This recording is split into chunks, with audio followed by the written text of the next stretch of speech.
Hey, salut! On est avec des gens qu'on a déjà rencontrés, presque pas tous, mais deux qu'on a déjà rencontrés il y a quelques mois, finalement c'était en août. À l'Otakuton, on est encore avec l'orchestre du jeu vidéo. Le concert vient de finir, donc si vous entendez des bruits de fond, c'est juste les gens sur la scène qui sont en train de ranger le concert. Pour vous dire à quel point ça vient à peine de finir. Vos impressions là, à chaud, comme ça. Déjà fatigué. Quelle soirée, c'est ça, c'était fantastique. Fatigué, épuisé, mais ça a valu la peine, vraiment. D'une belle intensité. Ouais. Concert Final Boss, le répertoire est intense de A à Z. Un public qui a embarqué, le public était là, répondait, et puis c'était vraiment magique.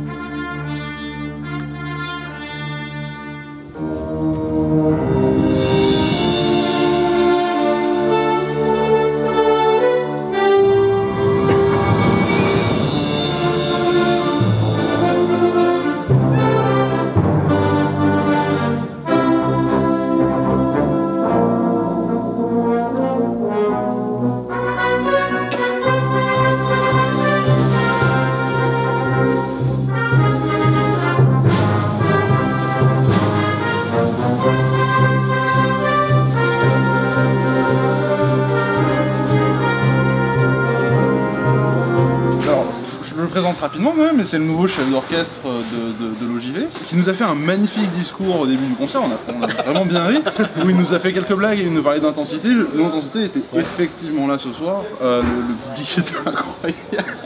Quel morceau ça a été le plus difficile pour vous ce soir? Pour tout l'orchestre, dans notre interprétation, ouais. Il y en avait quelques-uns, mais je dirais qu'au niveau de l'écoute, la mise en place, Dancing Mad était quelque chose. Il y a des mouvements que c'est techniquement très demandant là-dessus. Dr. Wiley, en fait, aussi, qui est au niveau de tenir le tempo, d'être très clair sur la musique, c'était très demandant. Pas d'autres, les gars. Kinky Row. Ouais, Ganon aussi. On est en train de les nommer. Vous êtes en train de faire toutes les chansons, tous les morceaux là. Mais c'est parce que Final Boss, comme on dit, c'est un répertoire intense, émotionnel, qui est viscéral dans la façon qu'il amène la musique, tu sais, donc c'est les Final Boss. Tu sais. Comme je disais dans l'animation, ce ne sera pas le canon de Pachelbel, on peut passer par-dessus ça. À l'Otakuton, vous aviez un chef d'orchestre qui était un novice dans le milieu du jeu vidéo, finalement, hein, et j'ai pu comprendre que c'était pas ton cas. Non, c'est pas mon cas. En fait, c'était pour l'animation, j'ai dit que j'étais un hardcore gamer, mais ce n'est pas le cas. J'étais encore gamer, mais je l'étais beaucoup dans ma plus jeunesse. Je suis encore très jeune, hein, mais j'ai été beaucoup plus. J'ai été beaucoup plus, je dirais, primaire, secondaire, début cégep, début université. Et là, à un moment donné, études, des projets obligent, on a moins de temps à consacrer à des trucs. Donc, j'ai été un gamer d'occasion, un gamer de divan, si on peut dire. Et là, j'avouerais que depuis que je dirige cet orchestre-là, il y a quelque chose qui s'est réactivé, mais totalement.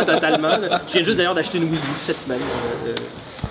Il a littéralement passé 2 heures sur Facebook à me demander des questions sur la Wii U. Littéralement. Tu viens pas là. C'est comme, c'est-tu Sega qui fait ça? T'es arrivé avec un Power Glove, t'as la cravate qui va bien, t'as fait plein de références, donc je pense que ouais, je connais bien l'univers. T'as acquis les Afro Gamers. Il y avait des chansons dans ce que vous avez joué ce soir que tu connaissais pas avant? En fait, Kinky Row, parce que j'ai jamais personnellement été un fan de Donkey Kong, je vais faire mitrailler. J'avais joué une fois, puis j'avais décroché très vite, je sais pas pourquoi. Et Zero Two de Kirby, je n'avais jamais joué non plus. Mais ça, c'est drôle parce que le fait de jouer à ça, je vais faire que je vais aller soit sur la Virtual Console, aller les acheter, là, ou des choses comme ça. Mais tout le reste du répertoire, je connaissais très bien. Même qu'il y en a que je connaissais quasi par cœur, dont Dancing Mad. Donc, Dancing Mad, ça a bien tombé, je la connaissais très bien. Genova Sephiroth aussi, puisque je suis un grand fan de la série Final Fantasy. Et le 4, 5, 6, 7, ça a été la phase où j'ai beaucoup joué. Le 5 par après, puisqu'il est arrivé par après, disponible ici. Mega Man de Dr. Wily, ça je la connaissais super bien, dans un arrangement vraiment différent en plus de l'original. C'était très rafraîchissant. Je connaissais pas mal tous les autres. Merci de nous avoir invités et puis d'avoir permis qu'on fasse un petit bout de vidéo pour partager ça avec les fans. Et puis on regarde avec impatience votre concert de février qui parle, parce que moi je le sais parce que j'étais là avant le concert, mais des gens ne savent pas forcément, ils parlent de quoi? Rappelez-moi. Concert RPG, donc thématique RPG Role Playing Game. Donc ça va être tous les grands titres, les Final Fantasy, Pokémon, Secret of Mana, Chrono Trigger, WoW, Mario RPG, il y en a plein, ça c'est sûr qu'on a montré dans le rappel. Donc vraiment ça va être vraiment cool. Le choix fut très difficile d'ailleurs. Ah, Le choix de musique de répertoire et se casser la tête. Petite précision quand même, quand il a dit wow, c'est pas juste wow, ces jeux sont extraordinaires, c'est World of Warcraft. On aurait pu, mais les deux en fait finalement. Ce soir, qu'est-ce que tu t'attends à entendre que tu vas vraiment aimer? Dancing Mad. Ben, il y en a plusieurs, mais One Wing Angel, ce serait quelque chose à entendre. Là. Sephiroth, c'est assez quand même dur à battre. Là. Ganon. C'est sûr qu'une demi-tonne à moins, ça serait vraiment me toucher au cœur si j'en avais un. J'assume que tu es toi-même le boss préféré de ta propre personne. C'est certain, ouais. Persian. Sur l'image, il y a une photo de King K. Rool. Fait que j'aimerais ça vraiment entendre le thème à la fin quand on se bat dans Donkey Kong Country 1. J'espère qu'ils vont le faire, je capoterais. Je capoterais. Tu sais, les vieilles tunes de Bowser, là, dans les...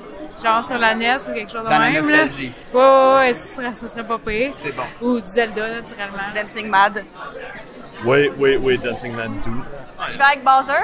Une chanson d'un rival héros que tu aimerais vraiment entendre ce soir?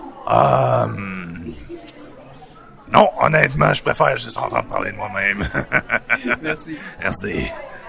Petite dernière question pour finir, est-ce que vous pensez que ce soir, vous avez répondu aux attentes qu'avaient les fans sur les chansons qu'ils voulaient entendre? De la réponse des fans, je dirais oui, j'espère, du moins, j'espère, et puis oui. Le Dancing Mad, qui était le clou du spectacle, avait été demandé sur notre page Facebook. Et suscitait beaucoup de réactions. Ouais, suscitait beaucoup de réactions. Mais c'est sûr que de concert en concert, puisque tout le monde a un parcours différent de gaming, tout le monde espère avoir son kit parfait de pièces, mais c'est sûr, on essaie d'en donner beaucoup de début, c'est sûr que ça a touché, de 3 à 4 pièces, ça a touché tout le monde. Non, c'est très difficile de faire si on ferait des concerts de 4 heures. Voilà, 8 heures. Ouais, 8 heures, c'est ça. Du coup, je vais garder juste ma dernière question bonus. Vous la connaissez déjà, donc vous n'allez pas y répondre. Ok. Toi, est-ce que tu es heureux? Pardon? Est-ce que tu es heureux? Oui. Surtout ce soir comme ça. Comme je disais en fait dans une autre entrevue en plus, je dirige d'autres ensembles que j'adore aussi de Kit.